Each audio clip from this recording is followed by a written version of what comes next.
So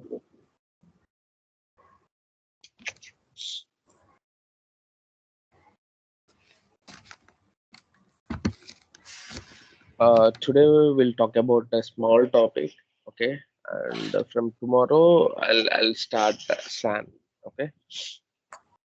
Or okay, let's start SAN today. Okay, so, okay,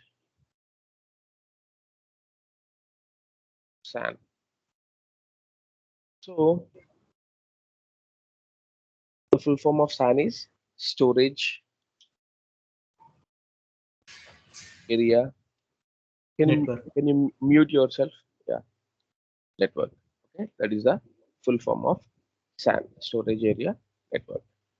So just like how we have different protocols in NAS, even in SAN also we have different protocols. Okay, is FCP and we do have FCOE. FCP and FCOE they'll work in similar way. Only the background components and the background working mechanism is little different. But from our end, everything is same. Okay. Next thing is we have another protocol in SAN, that is iSCSI.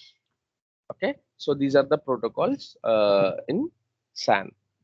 So today we'll talk about iSCSI and tomorrow we'll start FCP. FCP will take like 3 to 4 days because it involves a lot of configurations and all. Okay, SAN switches configuration and everything, but iSCSI it is pretty simple. Okay, so normally FCP requires a dedicated network, right? Normally FCP will not use our LAN network. Okay, it will not use LAN network. It requires a separate network, SAN network, where we need to build entire SAN network. Okay, FCP network. But iSCSI, for the namesake, it is a called as SAN. Okay, but it will use LAN only. Okay, it will use LAN only. And also we'll talk about the differences between SAN and NAS once we complete the SAN.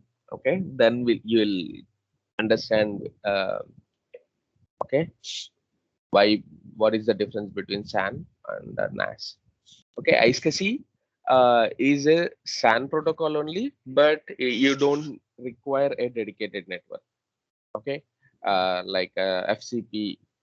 Okay, you can use the LAN only, but you need a dedicated LAN.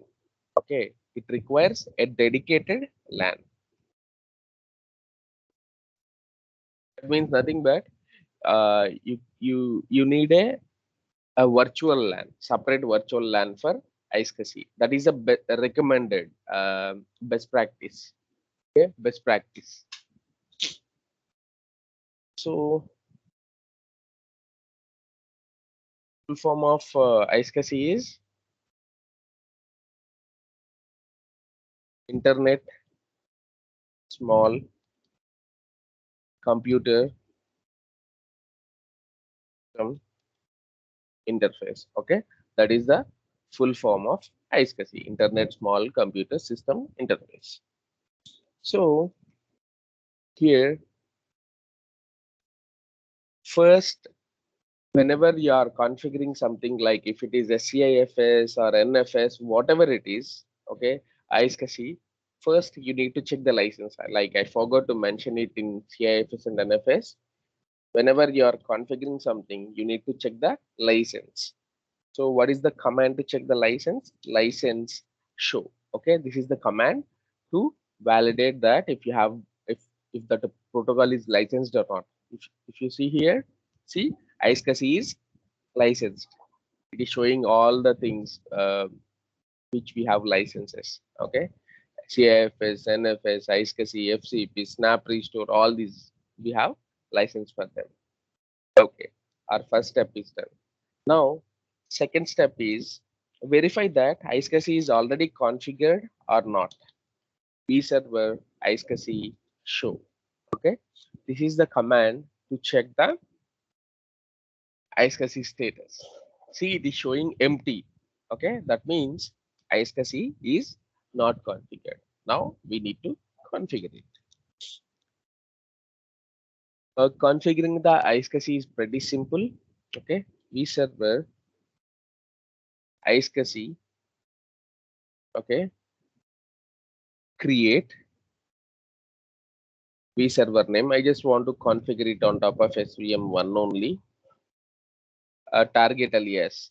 Target alias means nothing but how just it is similar to how we are creating a virtual CIFS server, right? The same way, this is a virtual iSCSI server. Target alias means okay. Status admin up. That's it. This is a very simple command. vserver iSCSI create vserver name, target alias name, and status admin up. That's it. Okay. Now vserver iSCSI show.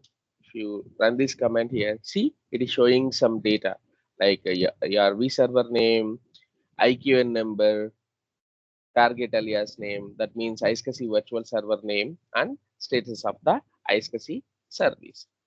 What is IQN number actually? Normally in NFS, how we will present storage to the clients with the help of IP address or host name, right? So whenever we are configuring the export policy, we need to mention the IP address or host name. Okay, right? The same way here in iSCSI, it will use the IQN number. Whenever you want to present a storage to clients, okay, what you need to do, you need to get the IQN number of the server. If it is a Windows server or Linux server, it doesn't matter. Okay, you need to get the IQN number of that particular server. Okay, so with the help of IQN number only, we'll be able to our storage will be able to identify that server and present the storage to the client. Same way, our storage and also will be having IQN number. Okay, okay, now we have configured the iSCSI. Next step is what we need to do. We need to configure the lifts for iSCSI. And I have already mentioned it, right? When we are configuring the lifts for NAS, I have mentioned it. Like you need a dedicated lifts for iSCSI because iSCSI is a SAN protocol, which is a block level storage. And NAS and SAN are CIFS and NFS are NAS protocols, which will work at file level. So you cannot host, okay, a lifts belongs to CIFS, NFS, and iSCSI on the same lift. I mean, you cannot configure them. Okay, what you need to do, you cannot use the same lift for iSCSI and NAS protocols. You can use the same port, but you must configure a dedicated lift for iSCSI. Got it right? You can use the same port. For example, I have only one port, which is E0T. Yeah, you can configure CIFS leaf, NFS leaf on top of the same port. Along with that, you can configure iSCSI leaf also, but you need a dedicated leaf. That's it. Okay. Now, network port show. Okay. Now, I just want to configure iSCSI on top of E0F and E0G on both the controllers because I don't want to use E0D and E0E because again I need to add them to the broadcast domain and all. Yeah, I don't want to do that. Okay, there is a if group. Let me see. Network port if group show. Okay, no problem. E0F and E0G they are free. They are not part of any if. So now let me configure the iSCSI lift. It is same, pretty similar to normal NAS lift. Only thing is we'll use a different service policy. That's it. Okay, network interface create. Okay, server name, if name, iSCSI 1. You can put whatever name you want. Like you can use it as a SAN as well. Okay, you can. But for namesake, I'm just using it as iSCSI. Or let's use SAN.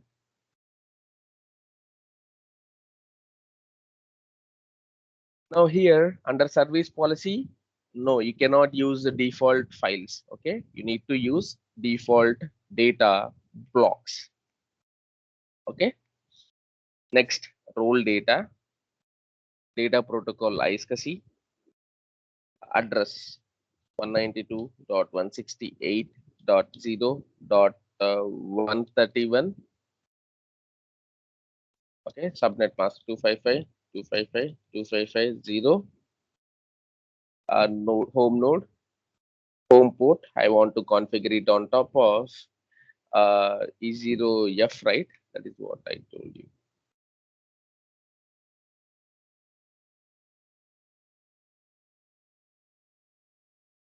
Yeah, I think yeah, E0F.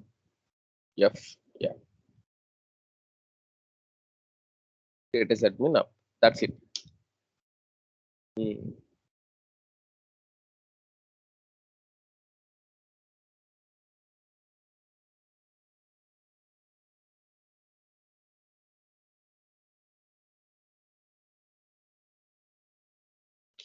Okay. Don't use 131. Uh, it has some purpose actually. I'll tell you. Like we'll discuss about that if we have time after completing the ICSE. We'll talk about that as well. Hmm, let me use 161 or yeah 161. Okay. The same way, I'm going to configure multiple lifts. Okay, I'm just changing the IP address. First, I need to change the port E0G. Okay, I'm configuring another lift on the same node, second port, another port for redundancy because this is a SAN, right? So SAN requires more redundancy than NAS. So I have configured two lifts on node 1. The same way, I'm going to configure two more lifts on node 2 as well. E0F, node 2, 163 to change the lift name as well. 03. Okay, I'm going to configure another lift. Uh,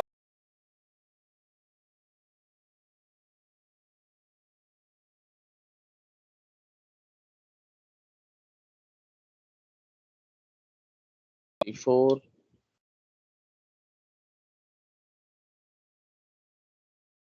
SAN 04. Okay, now see network interface show. See, I have created four SAN lifts, two on node 1, okay, two on node 2. Now, next step is verify iSCSI service is enabled on these lifts. If it is enabled, that's fine. If it is not enabled, we have to enable it. Okay, so vServer iSCSI interface. Okay, vServer iSCSI interface show vServer name. That's it. If you run this command, it will show you all the lifts that are configured. All it will display all iSCSI lifts, and here it should show true normally. That means iSCSI service is already enabled on top of these iSCSI lifts. If they are showing false, then we need to enable it. I'll show you how to enable that. Okay, vServer iSCSI interface enable vServer name lift name. That's it. Pretty simple. Okay, this is the way to enable the iSCSI service on iSCSI lift. Okay. Okay. So far we have configured everything that required for iSCSI. Okay. Next, what I need to do now, I need to establish the communication between my server and storage by using iSCSI loops. Okay. Generally, in real time, what we will do, we will provide these IPs to server team. We'll give these 4 IPs to server team and tell them to establish the connection, because it is their part to establish the communication between our storage and iSCSI lifts and between our storage and server using iSCSI lifts. Okay, just I'll drop an email to them. Okay, use these IPs for iSCSI connection. Okay, they'll configure it from their end. But as this is a lab, I'll show you how to do that. Yeah, sorry. Before configuring this LFs, are these non-pingable IP address, right? It is not like that. If you want, you can make them non-pingable. If they are pingable, also not a problem. Okay, sure. Okay. Yeah, anything is fine, because iSCSI must have a dedicated network, right? Yes. So whatever things that are connected to that network, only, I mean, if you make them non-pingable, uh, okay, whatever the servers on that particular network, only they'll be able to connect to them. I But if understand. you Yes. make them pingable means nothing but routing enabled. Routing enabled means servers They from communicate different with each network other. also can be connected. Yeah. Yes. Yeah. Okay. So now let's configure the communication between my server and storage using iSCSI lifts. So what you need to do, first you need to log into the server. Okay, actually we don't do it. Okay, it will be taken care by server team. So for example, I just want to present storage to this particular server only where we are on. Okay, jump station. Go to that server and type iSCSI. Okay, open iSCSI initiator. Okay, iSCSI initiator. So normally sometimes it will throw a warning like iSCSI services are not running if you want to start them, something like that. Yeah, you need to say yes. Then it will start the iSCSI services and it will open the iSCSI initiator software. That's it. Okay. Now go to discovery tab. Okay, go to discovery tab. Yeah, go to discovery tab and here click on discover portal. Okay, click on discover portal. And here you need to enter the IPs.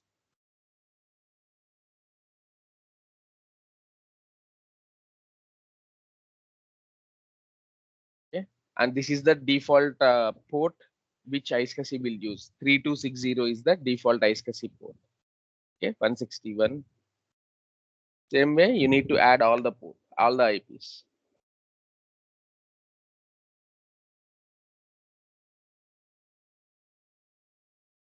163, 160. Okay, that's it. Now once we added all the 4 iSCSI IPs here, if you go to targets here, automatically you'll be able to see the one IQN number. Some entry will be visible here automatically. Okay. What happened is, like once you added the IPs, okay, our, our server will send a request to these IPs. Will send a request to our storage through these iSCSI lifts, iSCSI lif IPs. So what our storage will do, our storage will accept that request and will share our storage IQN number with server. So this is our storage IQN number. If you want to cross check, okay, vServer iSCSI show. See, same IQN number, you'll be able to see it here.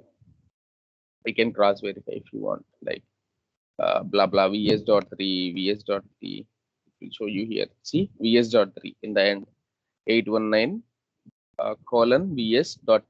Okay.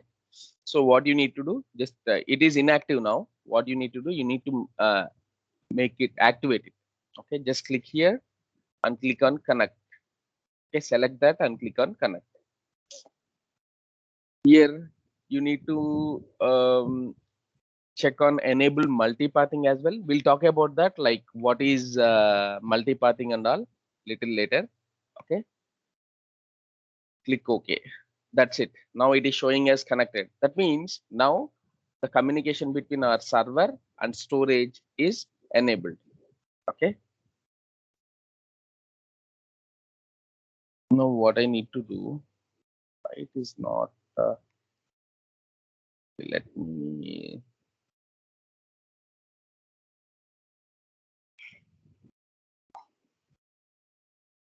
okay. I am not able to see apply OK buttons.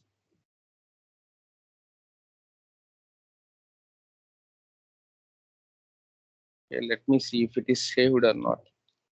SPC initiator. Yeah, disconnected. Okay, that's it. Now my server and the storage will be able to communicate with each other via those 4 iSCSI lifts. Okay. Now vServer iSCSI initiator show. If you run this command, then what it will do? It will display the server IQN number as well. So once the connection is established, then what server will do? Server also will share its IQN number with storage, and that will be visible on storage end. So in order to look at it, what you need to do? You need to run this command vserver iSCSI initiator show. Initiator means nothing but our server address. Okay, we'll call server address as initiator address. Okay. If you are not able to see this, then you need to check the communication. You might I mean, you have not configured it properly, the communication between server or storage, or there might be a network issue like or firewall blocking the communication between our server and storage. So what you need to do, you need to check with network team and fix the issue. Okay, or you need to check the configuration on your end, like you need to check with the server team that they have configured it properly or not on their end. Okay, let's verify that. Cross verify iSCSI initiator.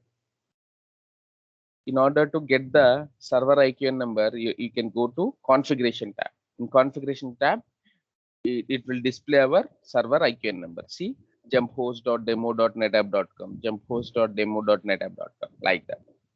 Okay, like that you can uh, enable the communication between our storage and multiple servers. Okay, let me do the same with another server as well. I'll log into, we have another server, right? Like a domain controller server. Let's connect that. Let's establish the communication between domain controller and our storage so that we can present storage to both of them, okay, both the servers.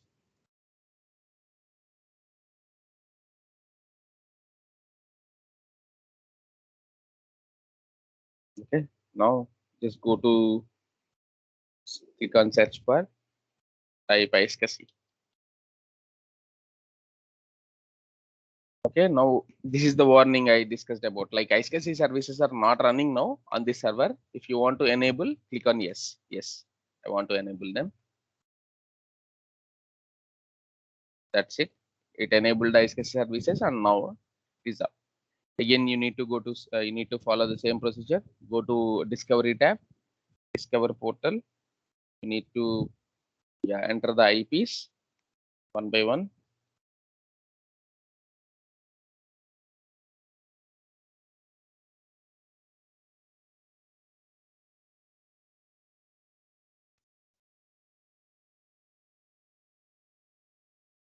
Okay. Now go to targets, and you'll be able to see the IQN number automatically here.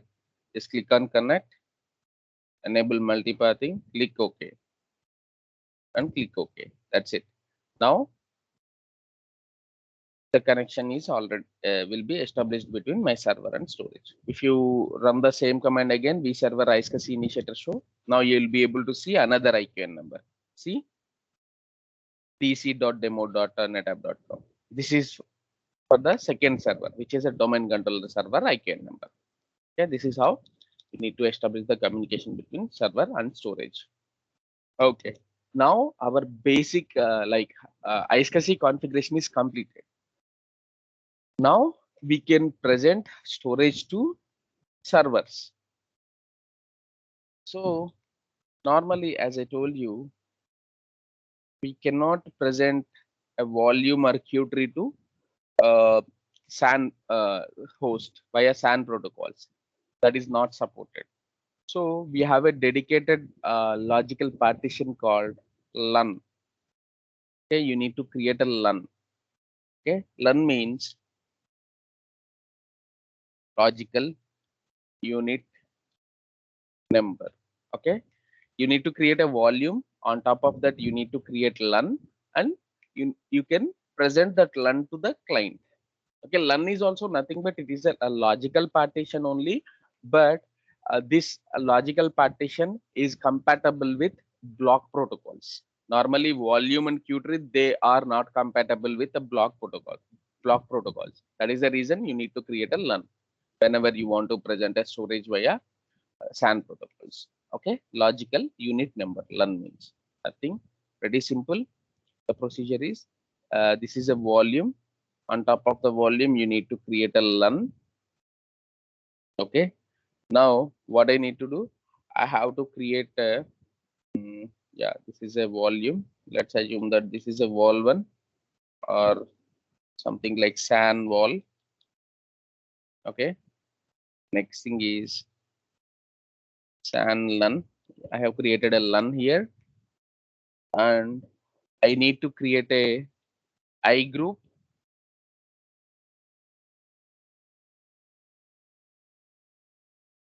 I group one. Let's assume that in that I group one, I need to enter my server IQN numbers. If you have multiple servers, you need to enter both server IQN numbers and just map this LUN to I group. That's it. Once you map it, whatever the server IQN numbers inside that I group, all the servers will be able to see the LUN. See the LUN. Okay, the LUN will be visible to the servers which are part of that I. That's it. Okay. So now, first let's create a LUN. After that, we'll create the I group. Or first, let's create a I group. Okay. So I group show. This is the command to check initiator group. I group means nothing but initiator group. Okay. I means initiator. That means we'll create a group for servers. So I don't see anything. It is empty. Now let's create one. I group create vserver name. I group name. I'm just creating it as IG1 protocol. Which protocol we are using? Is it a FCP protocol, iSCSI, or do you want to use both? No, I'll use iSCSI. Okay, what is the operating system type? What is your server operating system type? My server operating system type is Windows. Now you need to enter the initiator. In the initiator place, you need to add the IQN number. Okay, IQN number of the server. Let me put the I group name to jump host IG. Okay, something like that. JHIG. JH means jump host. Okay. Now I have created a I group and I have added the initiator to uh, that. Now check that I group show. See, I'm able to see. This is my vserver name. This is my I group name. This is the protocol that I am using in SAN. What is the server operating system type and what is the IQN number of my server. Okay. And if you add the instance, it will show you in detail. See, same thing. It will show you all the information. Along with that, it will show you something like logged in. Logged in means nothing but is that initiator connected to our storage or not. Sometimes after creating everything, okay, for example, let me show you that.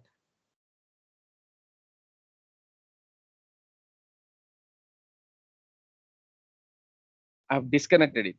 here. Let's see.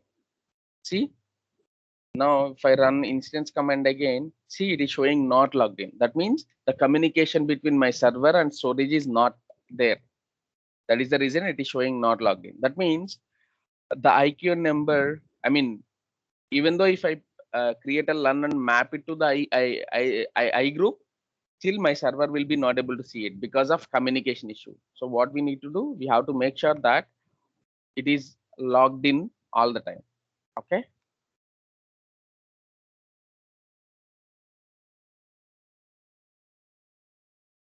Now it will show you logged in again. See, yeah, like that.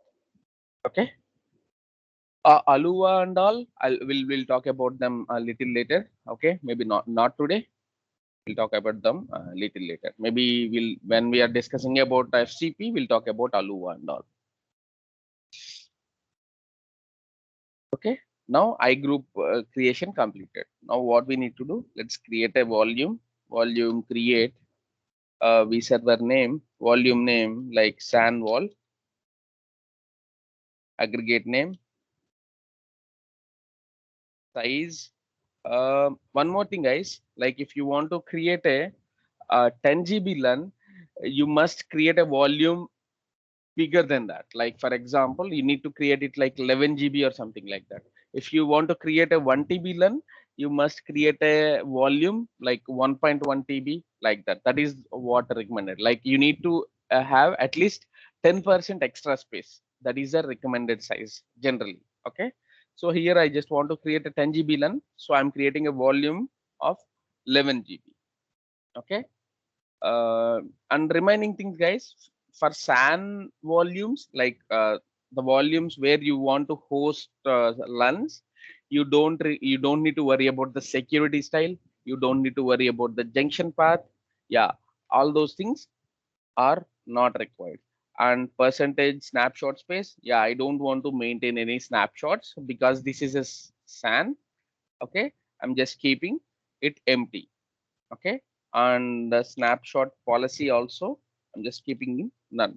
Most of the organizations, they'll not maintain snapshots on SAN volumes, but yeah, you can maintain. It is not mandatory, it is the recommendation, a best practice, but if you want, you can maintain. Like if, but only there are some complexities if you maintain snapshots on volume, and we'll talk about them in later classes. Okay. Yeah, I'm not specifying any security style. I'm not specifying a junction path. Yeah, anything. Okay.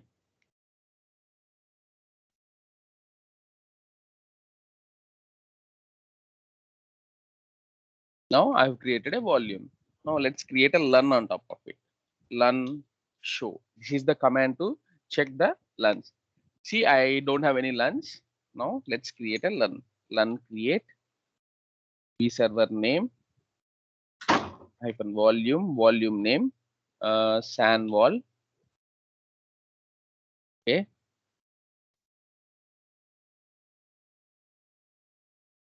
SAN wall. Okay, let me zoom it again. Is not visible properly. Okay, SAN wall. What is the LUN name? SAN LUN. Okay, what is the size?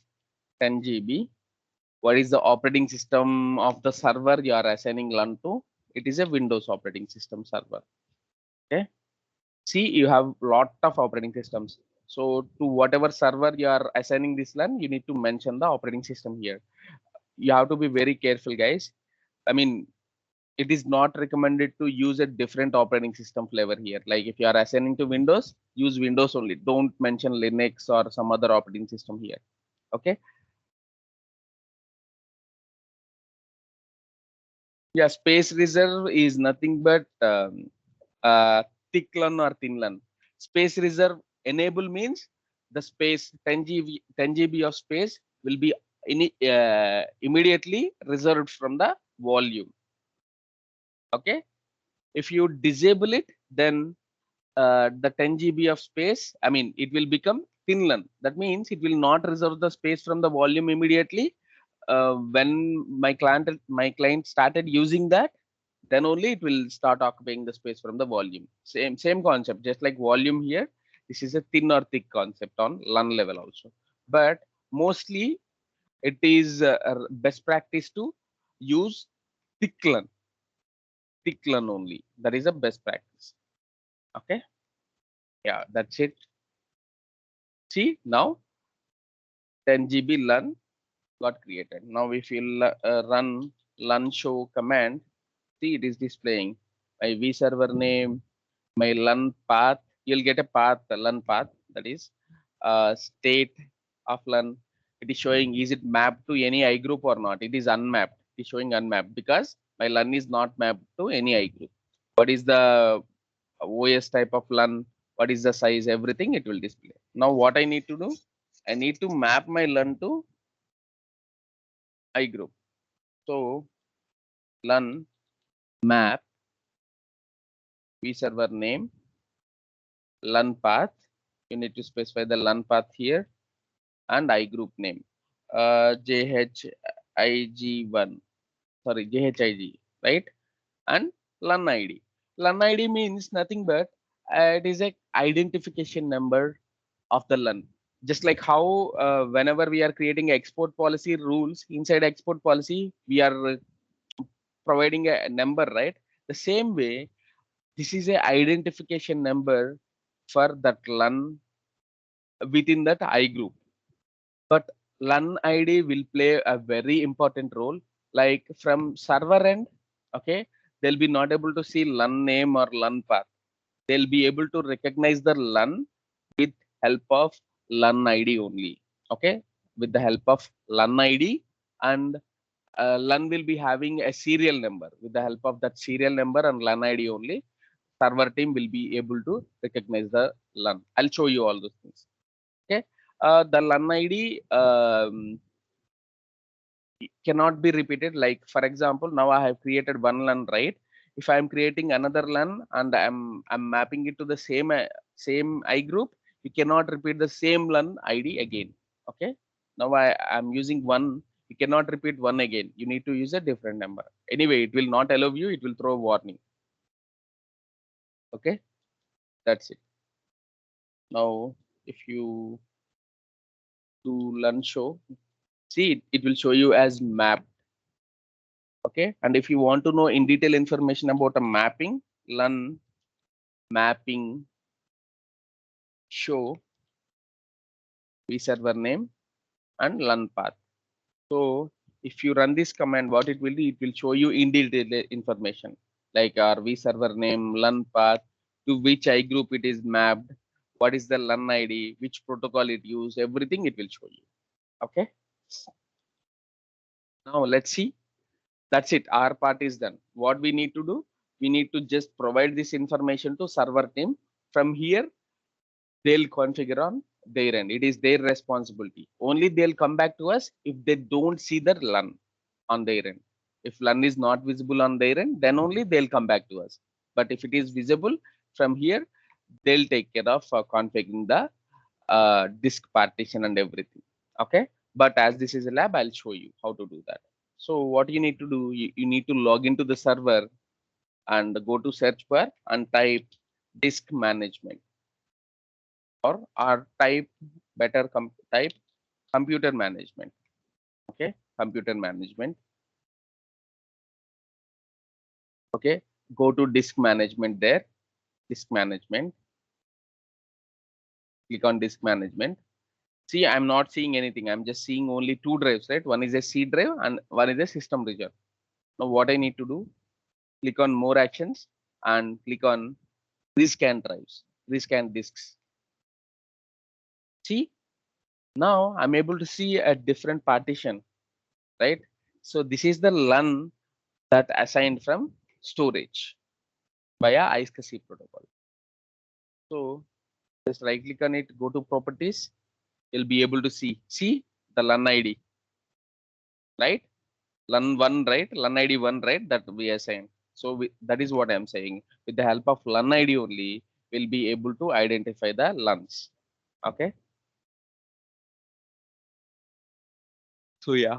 what they'll do, just right click here, bring the LUN online first. So it became online. Now what we need to do? We need to again right click and initialize the disk. So here everything will be taken care by server team only. But yeah, I just want to show you everything. That's why.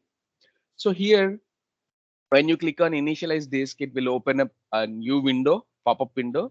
So here you need to provide some details like MB, or it is asking um, like, do you want to create a MBR partition or GPT partition? MBR means a master boot record. Yeah, it is there, master boot record and GUID partition. So normally, for example, if you want to install operating system on top of this LUN, then you need to select MBR. In MBR, you can install operating system, you can host normal data, or you can install applications as well. But when it comes to GPT will not support installing operating system. Okay, GPT will only support only application installation and to copy the data. That's it. You'll be not able to install any operating system on the GPT partition. But there are some limitations on MBR.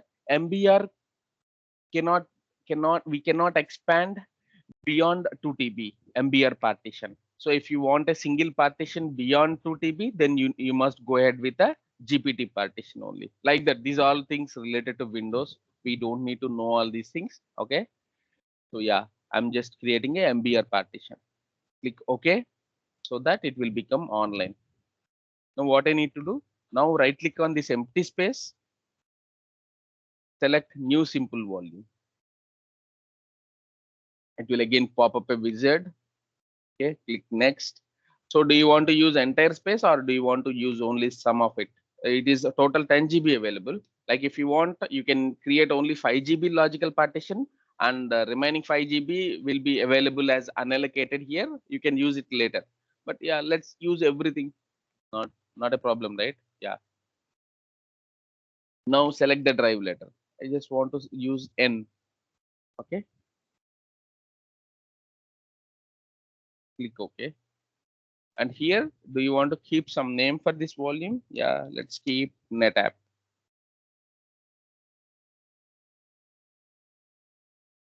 Okay. Click next. See, here it is asking NTFS, FAT. I told you, right? These are file systems. Most of the people will use NTFS only. So yeah, that's it. Click finish.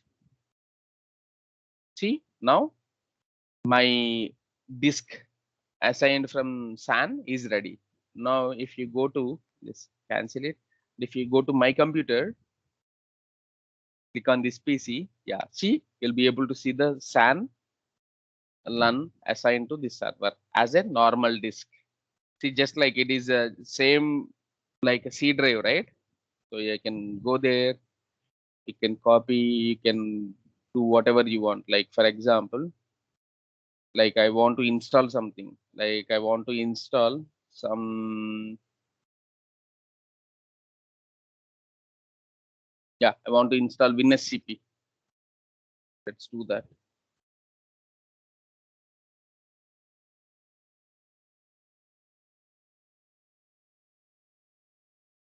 Okay, let me custom. Yeah, I want to install it on N drive, not C drive.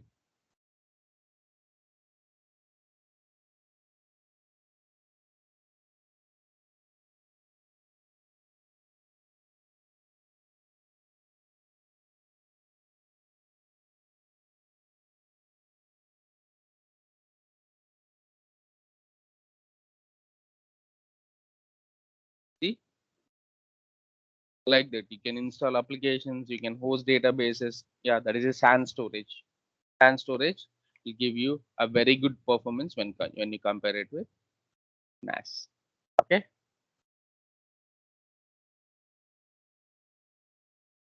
you'll be able to see something.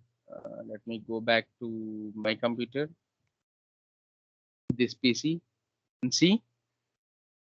I'm able to see in SCP installation files and all like that. You can install applications. You can Even if you want, you can install another operating system on top of that.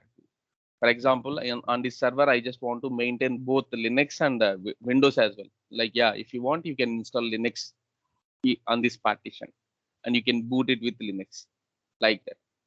Any questions?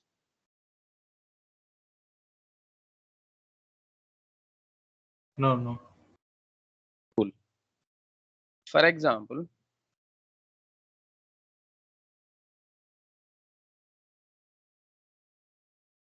um, I want the same LUN to be visible on the second server, which is a DC one, right? But again, guys, this is not a NAS, right? SAN. So in NAS, you can you can share same volume or same queue tree among multiple servers. Like if they are separate servers also, you can present them. But when it comes to SAN, in SAN also you can present a same LUN with multiple storage, multiple servers. But only thing is they must be a part of a cluster. Like how we have a cluster with multiple nodes on storage end, on server end also they can create cluster servers. Okay, cluster servers, that means they can create a cluster server by combining multiple physical servers. So if you want to assign a SAN storage, a single SAN LUN to multiple servers, they must be part of a cluster, then only it is recommended. If they are single standalone servers, they are separate servers, then it is not recommended to share a LUN between those two servers, because SAN protocol will work in a different way, NAS protocol will work in a different way. NAS can identify the things, like when one server is writing data to that volume, then the other server will be not able to access those files. They'll be logged. But when it comes to SAN protocols will be not able to perform that. So when one client is writing the data, when other client also open the same data files and they are doing the modifications, there are chances that the data might get corrupted. Okay, that is the reason it is not recommended to share the LUN between multiple independent servers. If they are part of a cluster, then there is a mechanism within the cluster which will block access when one server is accessing a storage. Okay, so yeah, but as we don't have a cluster and all here, I just present this I will just present the LUN to my other server as well. But you understand, right? It is not recommended. It is not a best practice. We don't do it generally. Okay, so let me do that. So you don't need to create a separate I group and all. What you need to do is simply add the second server IQN number to the existing I group. That's it, right? You'll get already my LUN is mapped to that particular I group, so it will get access automatically. Okay, so the server ISKC initiator show. Okay, now, and if you run here, see already first initiator is part of I group. It is showing, see, I group name JHIG. Now let me add my second initiator as well. So I group add vserver name, I group name, initiator. Now I need to add the initiator here. So this is my initiator. That's it. Now check my I group name, I group show, vserver name, I group name, and do instance. See, now both initiators are there. Now let me log into the server. Let me go to computer management directly and disk management. See, automatically it is available, and you cannot configure them in a different way. If you select N drive and if you have named it, if you have committed a name on one server, you should be, yeah, On the second server also, the same configurations will be applied. That is the reason we don't share same LAN across multiple servers if they are independent servers. If they are part of cluster, we can do that. Okay. Any questions?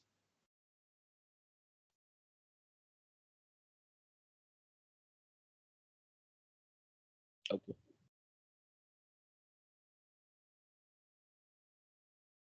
Now, for example, let's assume that my 10 GB LAN is about to full. Like I've copied like some data.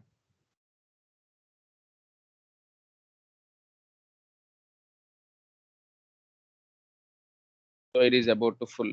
Like yeah. Now my client is asking for the extra data. He needs few. Yeah, he needs some space. Okay. So normally you can increase the existing LAN. You can increase or decrease the LAN. But when we talk about it in real time perspective, most of the companies will not prefer to increase the existing LAN. Okay, will not prefer to increase the existing LAN. So what they will do whenever we got this kind of request, if they are okay with a new partition, what we are going to do, we will create a new LAN and assign it to them. So what they'll do, they'll create another disk partition here, like a N drive. They'll create like a D, E, or something like that, and they'll use that. Or they need a single partition with a bigger size.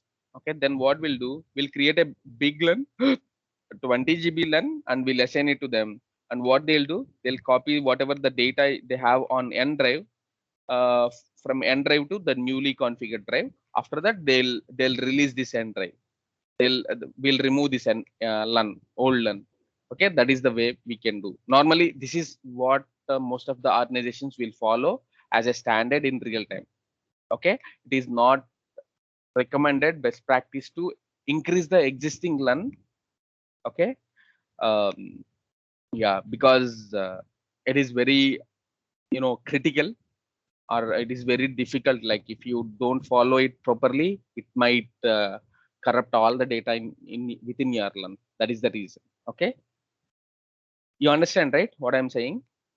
But yeah, I'll show you. There is we can do it. We can increase the existing LAN also. But yeah, let me show you that how to increase the existing LAN.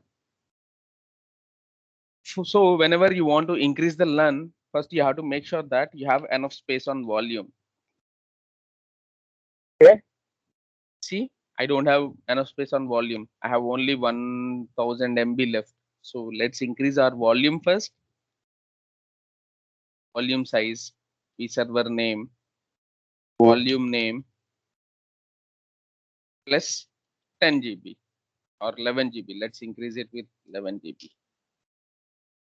Now I have free space on my volume. Now I can increase my LAN. So LAN resize. In LAN, it is a resize, not size. Okay, LAN resize, server name, LAN name. You don't need to use the path. You can use the LAN name as well. SAN LAN, SAN wall. So what is the size you want to? Same thing. Plus 10G. That's it. Now check my LAN size. LAN show. See, now it is 20 GB. Now what you need to do? You need to come to disk management. Still it is showing 10 GB, right? What you need to do? You have to come here and do a rescan. See, now it will be able to identify that additional 10 GB that we have added. So what you can do, just click on the existing partition, extend volume. Okay, how much you want to? Do you want to add all 10 GB or do you want to add few? Now I want to add all 10 GB. That's okay. Finish. That's it. See, it became 20 GB now. If you see here, just do a refresh, you'll be able to see that. See, became 20 GB now. Okay, like that. You can increase the LUN. Same way, you can decrease the LUN as well, but you you need to follow the same procedure. First, server team has to decrease it from their end. Like they have to first right click, select the shrink volume. So how much they want to shrink? Like let's do it properly. I'll see.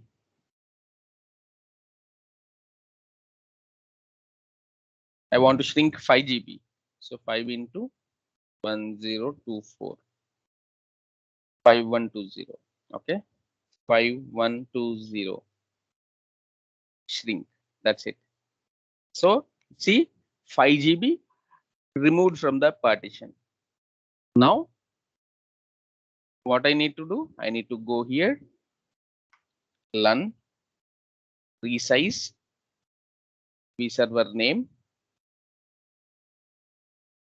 volume name, SAN LUN, SAN wall, and SAN LUN,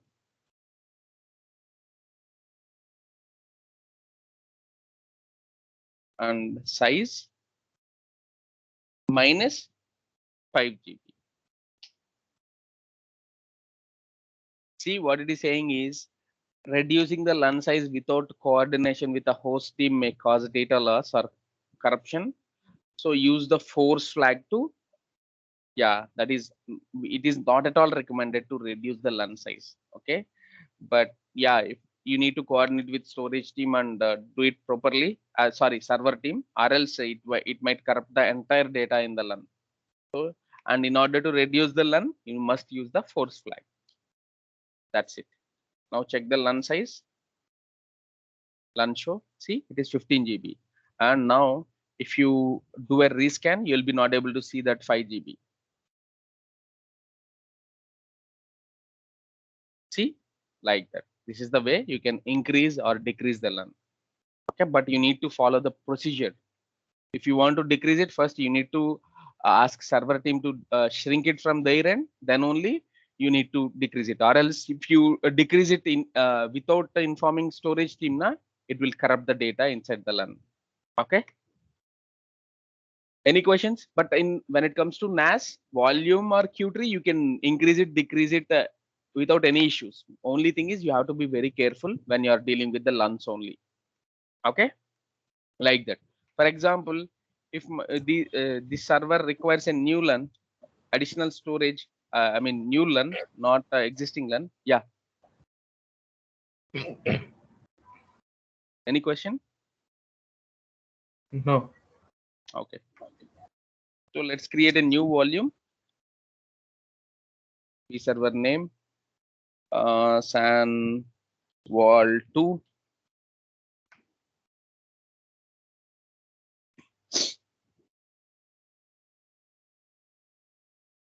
55G something. State online, all these things not required. Yeah, percentage snapshot 0, snapshot policy none.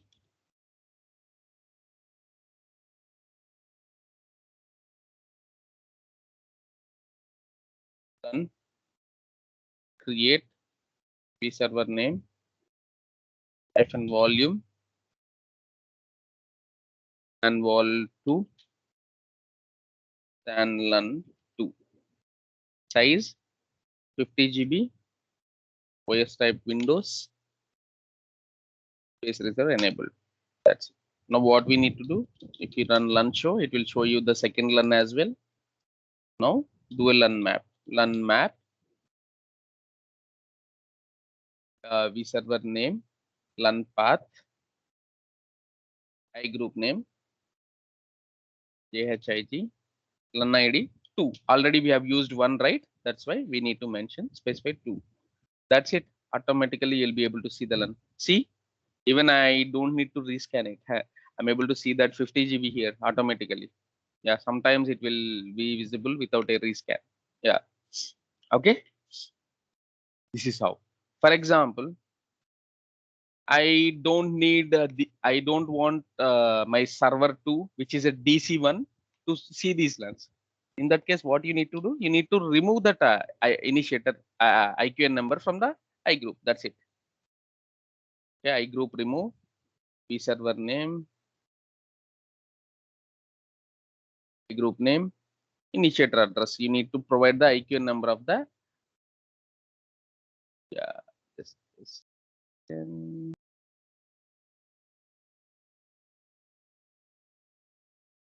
Yeah, IQN number of the server. That's it. Which you want to remove from the I group. That's it. Uh,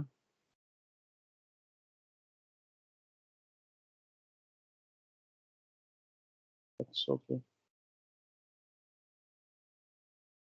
So if you go to here, go to disk management, see 50 GB LAN all visible here as well. Now do a rescan. That's it. Your server will be not able to see the LANs.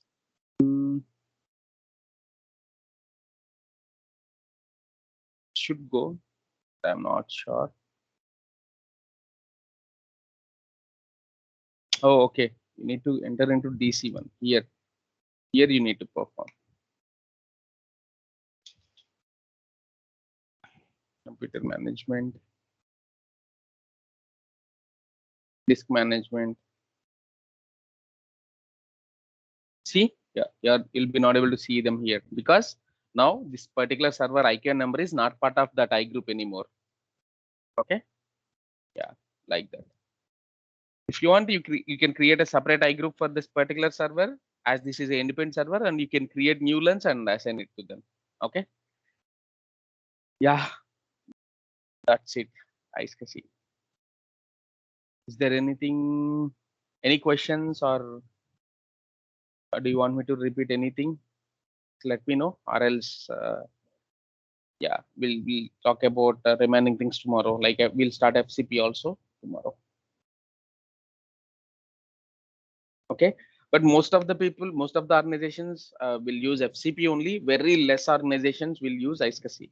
Like which companies like when will go with iSCSI? For example, there are a few small companies where they require SAN, but they they'll be not able to spend money. Like for FCP, you need like you need to invest large amount of money because you need to purchase SAN switches and lot of equipment, which is very costly.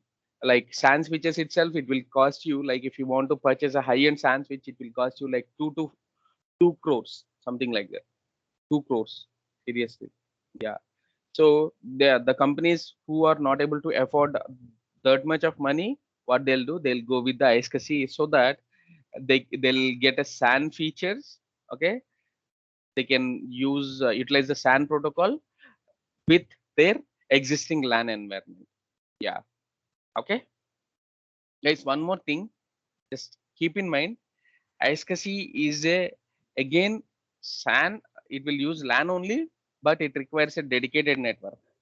Means normally in NAS, for example, if your storage is in USA and you are in India, you'll be able to access the storage via NAS protocols. But when it comes to SAN, okay, the storage, okay, and the server both must be connected to that LAN network directly. Then only you have to utilize the SAN protocol.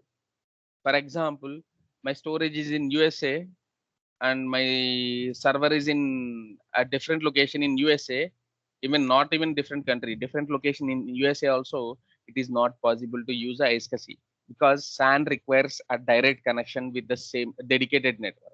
Okay, same network. Even if it is iSCSI, yeah, server and storage must be connected to the network directly.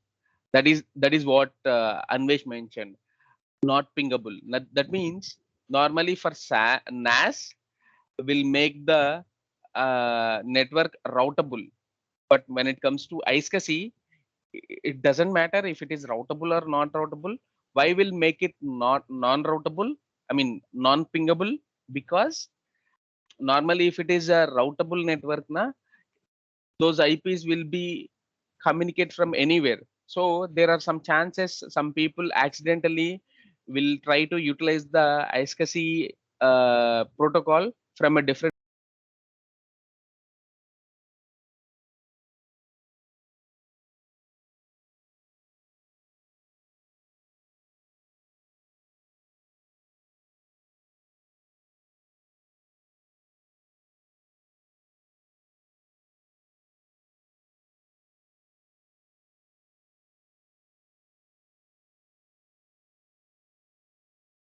be able to communicate with each other. The clients which are connected, which are the devices which are not part of the network, outside the network, they'll be not able to communicate with the devices. Okay, that is the, yeah. Any questions? Yeah, if you don't have any questions, then yeah, let's stop the session for today. We'll start FCP tomorrow. Okay. Okay, thank you. Have a nice day, guys. Sorry for the delay. I'll start it on time tomorrow.